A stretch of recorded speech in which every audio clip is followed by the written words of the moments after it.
1 April 2025 पासून financial year 25-26 start झालं आहे. खूप सारे असे एम्प्लॉय आहेत की जे त्यांच्या एम्प्लॉयरला इंटिमेशन देण्याचा विचार करत आहेत की ओल्ड टॅक्स रेजिममध्ये जायचं की न्यू टॅक्स रेजिममध्ये. जर तुमची सॅलरी इन्कम किंवा कोणत्याही प्रकारचं नॉर्मल इन्कम जसं की रेंट, बिझनेस किंवा इंटरेस्टची इन्कम 12,75,000 पर्यंत येते, तर डोळे झाकून तुम्ही न्यू टॅक्स रेजिममध्ये जाऊ शकता. यामध्ये तुम्हाला एकही रुपयाचा टॅक्स द्यायचा नाही आणि ज्यामध्ये जर तुमचं खूप जास्त HR अमाऊंट किंवा होम लोन हे सर्व डिडक्शन असतील तरच तुम्हाला ओल्ड टॅक्स रेजिम ऑप्ट करायचा आहे.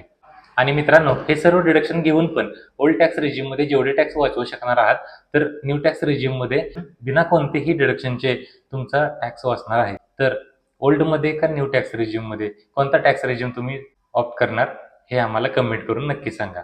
धन्यवाद.